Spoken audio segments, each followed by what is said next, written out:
I'll call upon Honorable Shaka Mohammed to present the report of the Standing Committee on Food, Agriculture, Natural Resources, and Infrastructure. Honorable Mohammed. Thank you, Mr. President.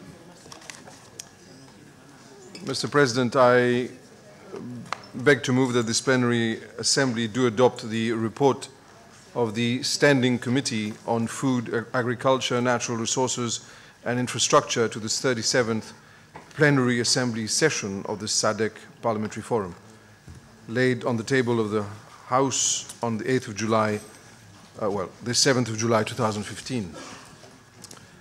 Mr. President, the Standing Committee on Food, Agriculture, Natural Resources and Infrastructure, guided by its mandate in terms of Rule 41C of the Rules of Procedure, convened its meeting on Thursday, 28th of May 2015 at Fakalane Golf Estate in Gaborone, Botswana, with representatives from the national parliaments of Angola, Botswana, DRC, Malawi, Mauritius, Mozambique, Namibia, Seychelles, South Africa, Swaziland, Tanzania, Zambia, and Zimbabwe in attendance, and apologies were received from the Parliament of Lesotho. I am pleased, therefore, to report that 13 out of 14 SADC national parliaments were present at the committee meeting, and apologies were received from the Kingdom of Lesotho only. Mr. President, allow me to go straight to the issues at hand. On the occasion of its meeting, the committee participated in a workshop on natural resources revenue sponsored by the European parliamentarians with Africa Awepa on the 27th of May 2015 in Gaborone, Botswana. The report outlines the objectives and expected outcomes of this workshop. The committee wishes to report that the workshop was indeed beneficial and that the objectives of the workshop were indeed achieved.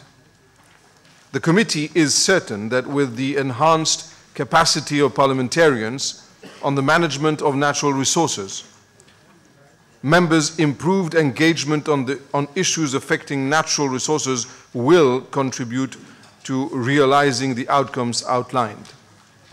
Mr. President, the committee chaired by Honorable Osman Mohamed, who was then replacing me, commenced normal business on the 28th of May 2015.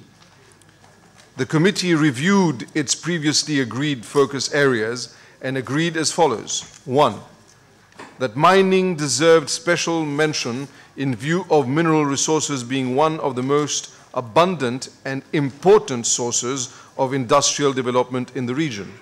2, that agriculture being also within the mandate of the committee and being a feasible solution to rural development and the alleviation of poverty and hunger should be given due importance. The committee also noted that the inclusion of infrastructure under the mandate of the committee was under review and that consideration was being made to place the same under the Committee on Trade, Industry, Development and Integration, as is the case with SADC. The committee also considered an update on the activities undertaken between November 2014 and May 2015. Details of these activities are contained in the report. The committee also considered the resource mobilization initiatives undertaken within the period November 2014 to June 2015. The committee noted that resource mobilization initiatives were ongoing and that to date, resources had been raised for various initiatives which are detailed in the circulated report.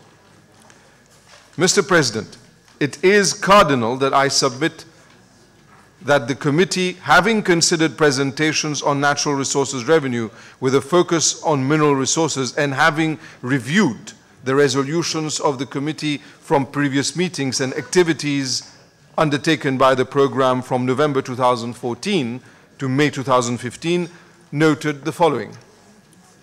1, that while the Southern African region is richly endowed with natural resources, including minerals, water, and oil, the region continues to suffer the resource curse, and that the economies and the people of the Southern Africa have therefore not adequately benefited from these natural resources. 2, that effective regional integration and sustainable development for the region as a whole will only be achieved if the SADC region works as a unit in the preservation and management of its natural resources.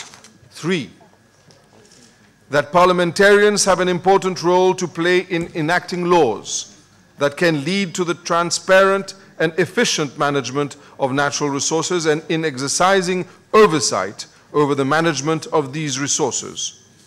And therefore, they also resolved as follows, that at the regional level, there is need to harmonize SADC policies on natural resources and other areas of common interest in order to exploit potential synergies and promote harmonization and simplification of the many different initiatives already existing.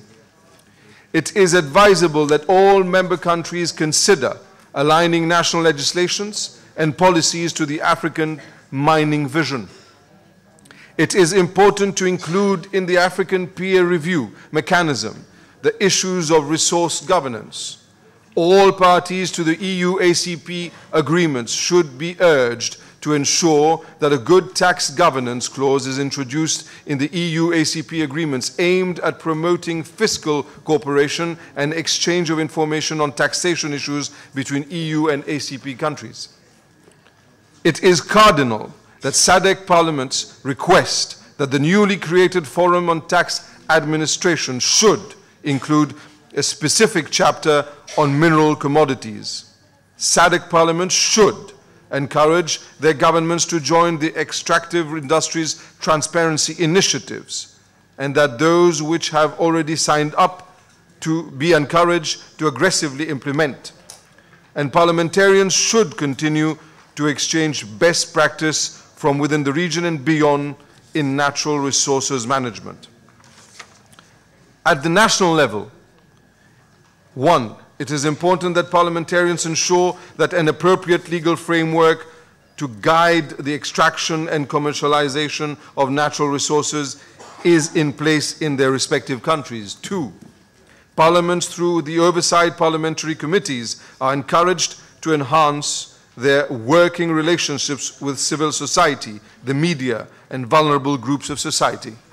3, parliamentarians should be encouraged to effectively monitor the domestication of and compliance with key international and regional instruments, in particular those pertaining to natural resources. 4, that there is need for countries to be knowledgeable of the natural resources available within their territories and to consider alternative use of those resources, including diversification into other sectors. 5, member countries should be encouraged to utilize local sources of development rather than external investment to ensure maximum benefit to its citizens, and take cognizance of the vast skilled human resources and experts available within the region. 6, governments should be encouraged to continue to conduct geosurveys and invest in research in order to ensure adequate and quality information in the field of natural resources is made available to the various stakeholders.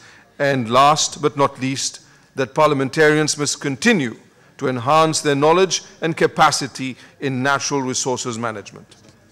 Mr. President, members of the SADC Parliamentary Forum Standing Committee on Food, Agriculture, Natural Resources and Infrastructure wish to also express their concern and condemn the recent xenophobic attacks on citizens of the SADC region and beyond, allegedly by some citizens of the Republic of South Africa. Members of the committee are, however, cognizant of the fact that those attacks are not a reflection at all of all the people of South Africa, and the position of the government of South Africa on the issue is well noted. The committee also recognizes the fact that the Southern African region must continue to strive to be a united region and that its members will continue to support the promotion of regional integration. The committee wishes to underscore the fact that SADC Parliamentary Forum is an important instrument of regional integration, which highly appreciates South Africa's valued support to the institution and the region as a whole. As such, Mr. President, I move that this plenary assembly do adopt the report. Thank you. Thank you very much. Now I will recognize the seconder to debate in order to second the report. Honorable Mohadi. Thank you, Mr. President. Mr. President, I stand to second the report of the Committee on Food, Agriculture, Natural Resources and Infrastructure. Mr. President, as indicated in the report, the committee attended a workshop on natural resources revenue prior to commencing its business. A lot was learned from the workshop, but it would have been difficult to capture all the issues in the committee's report to the plenary assembly. Suffice to say, the message from the committee, Mr. President, is that the Southern Africa region still has a long way to go to ensure maximum benefit is derived from its natural resources. Mr. President, Southern Africa has diamonds. In fact, 8 of the top 10 diamond-producing countries are in Southern Africa. Need I say more?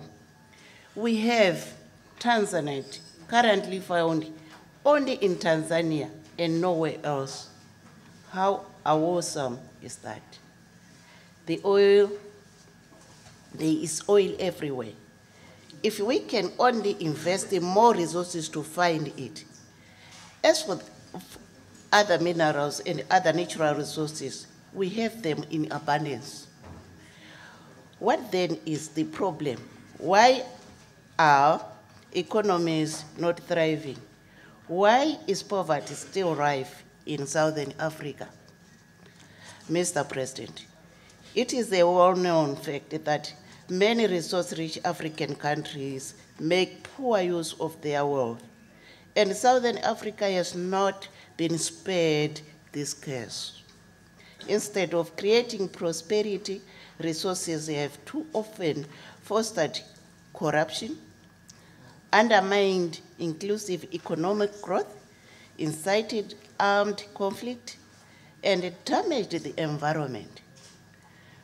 Rather than investing resource revenues into the sectors that will lead to more development, such as agriculture, infrastructure, we continue to undermine ourselves by getting priorities wrong. Mr. President, Southern Africa could be prosperous if consistently practiced good governance. We need transparency in dealings with both local and external investors. We need stronger disclosure and anti-corruption legislation and economic policies that promote diversified economics that make good use of our natural resources. Existing legislation on all these aspects must be enforced and strengthened where it is weak. Mr. President, isn't it time that we as parliamentarians begin to appreciate that natural resources could be the key to national and regional development, and to do something about it? Is it not time, indeed, that we strengthen our oversight on the executive over the management of these natural resources? Mr. President, the committee also recognized that while natural resources and specifically minerals have taken center stage in its discussions so far, the issue of food and agriculture cannot be ignored, especially that Southern Africa is not producing enough food to feed all its citizens. despite the potential available to do so, while we appreciate that there are sometimes victims of floods and droughts. It is important that we acknowledge our various weaknesses in the management of the agricultural sector and how we continue to perform poorly in ensuring food security if we did not have weaknesses. Mr. President, we could feed the whole world. Such is the inherent richness of Southern Africa. Mr. President, there is some good news. Not all is lost.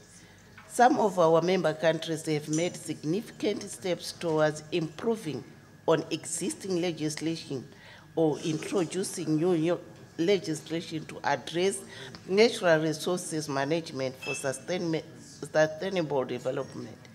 This country must be encouraged to ensure that the legislation is enforced.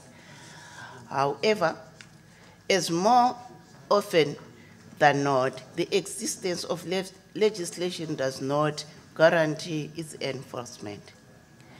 At regional level, SADC has also put in place various protocols to address the contentious issue of natural resources, such as the Protocol on Forestry of 2002, the Protocol on Wildlife Conservation and Law Enforcement of 1999, revised Protocol on Shared Water Courses of 2000, and the Protocol on Mining of 1997.